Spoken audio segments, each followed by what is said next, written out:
Today I decided to give you guys a ranking of the Jurassic Park films. I once ranked this from the past, but some of my positions have changed on the list, and I hadn't seen the newest film at the time of that ranking, so I figured why not give you guys an updated one. There are a total of 7 films in this series, and it began in 1993 and has been ongoing till this day.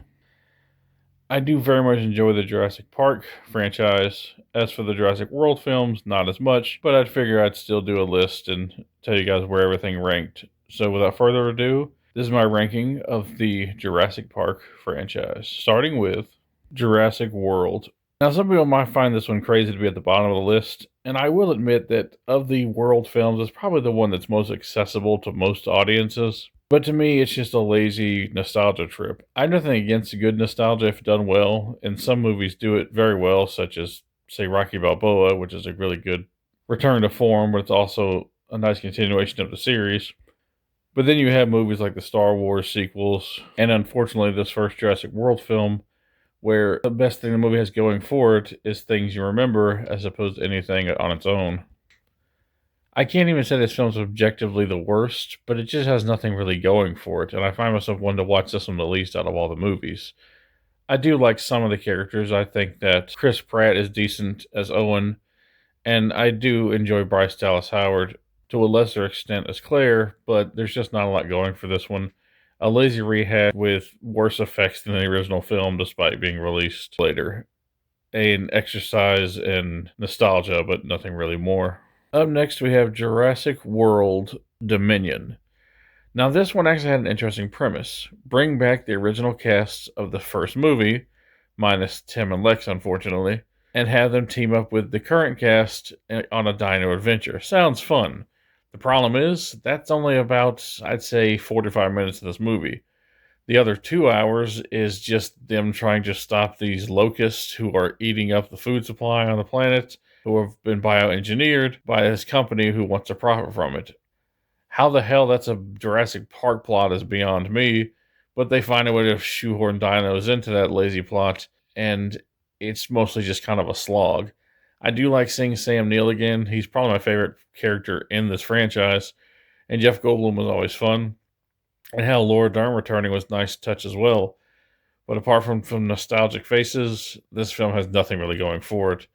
Some fun dinos. I do like the one with like the Freddy Krueger claws, but there's just not much going on for this one. There's characters in this one are better than the movies below it, but apart from some nostalgic faces, there's not much to talk about, and this one's very forgettable. Up next, it's the new kid on the block, and that's Jurassic Park Rebirth. It's really unfortunate that this film had to come in so low because I did have some high hopes for this one.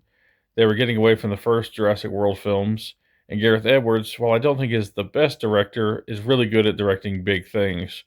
When you see his movie Godzilla, it is probably the best representation of Godzilla as far as pure scale goes, and you really get the sense of this huge monster, which was kind of lost in some of the sequels. And when you watch Rogue One, another film that I'm not crazy about by him, but the AT-AT walkers in that film is the first time I ever felt they were actually giant mechanized death machines. Which, while I love the original trilogy, they never really came across that way, just kind of like a cheaper effect in those movies. So when it comes to big scale and big giant monsters or marvels, he's great at directing them and filming them, but unfortunately that's probably where the positive of this movie end. I find the characters to be mostly bland and forgettable. Scarlett Johansson plays this mercenary type, and she mostly just feels like Scarlett Johansson. It's so weird watching this film. It's almost like she's just there. She's reading the lines and going through the motions, but it almost feels like it's just you're hanging out with Scarlett Johansson and she's not really playing a character.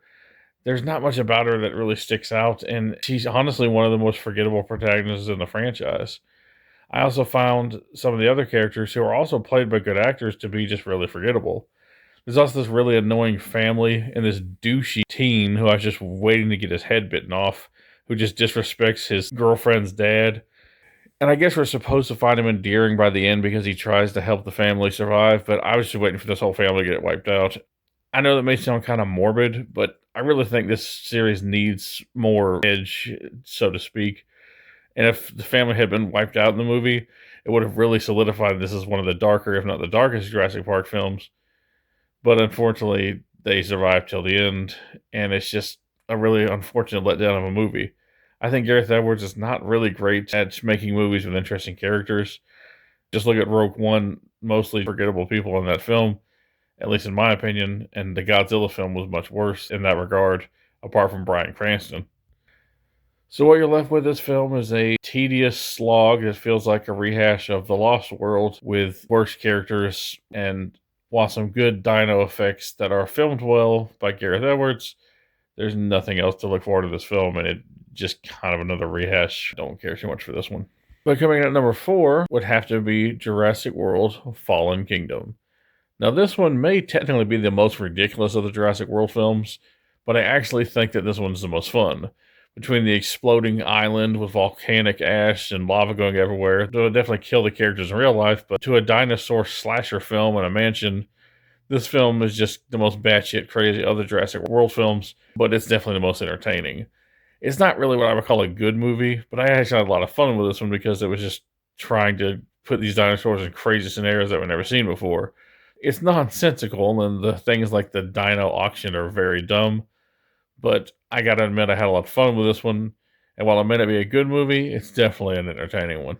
And coming in at number 3, and might surprise some people, would have to be Jurassic Park 3. Now, don't get me wrong, I do have my problems with this film. It's definitely the laziest of the Jurassic Park movies. It is not based on a Michael Crichton book, although they did try to have him write a script, but they turned it down. However, what this film does better than any of the Jurassic Park sequels is that it trims off all the fat. At 90 minutes, this film is a very brisk get in, get out adventure. This kid and his uncle get lost on an island, and the kid's family hires Dr. Grant to go to the island because he's an expert with dinosaurs, and they think that he can help them rescue the kid.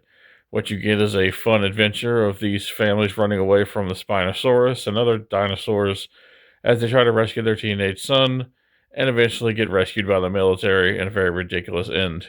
Nothing about this movie is deep or complex, and without a doubt it's the latest of the Jurassic Park films, but by God, it's just a fun 90-minute adventure where you get in, get out, have fun. It's a definition of a popcorn movie.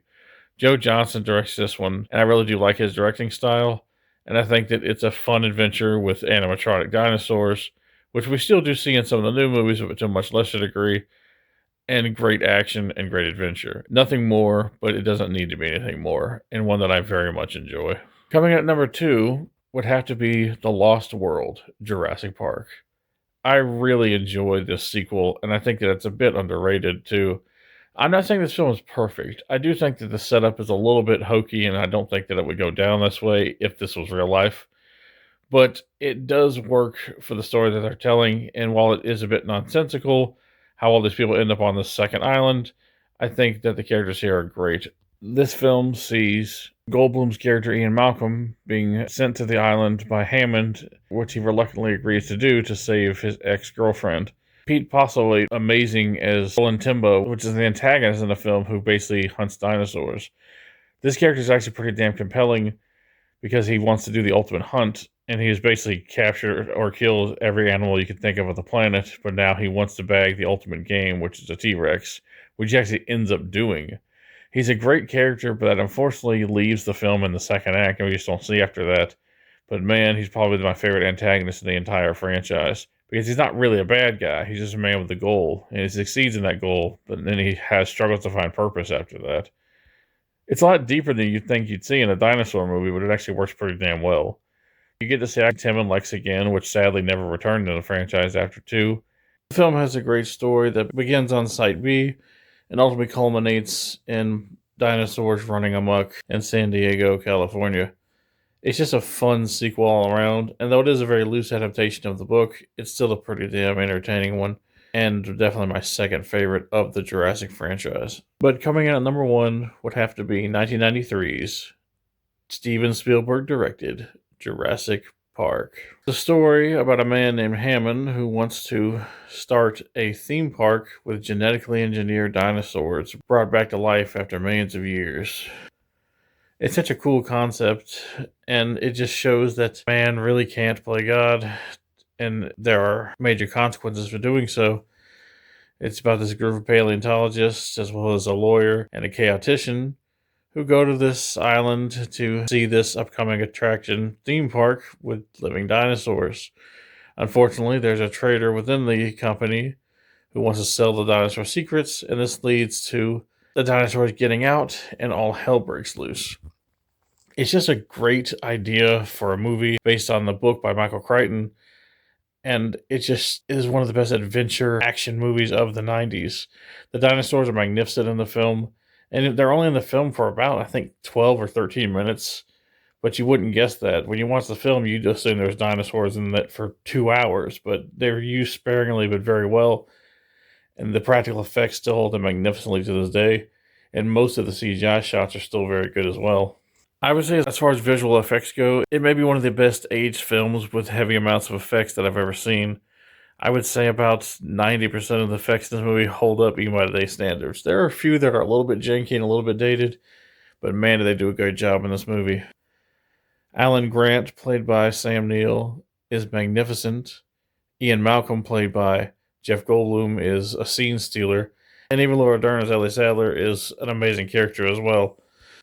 Tim and Lex are fun. There's not a single bad character in this movie. Even the asshole lawyer is an interesting character as well. If you want a great adventure based on a magnificent novel directed by Steven Spielberg with memorable characters, memorable scenes, and just a fun adventure from start to finish, you have to love the original Jurassic Park.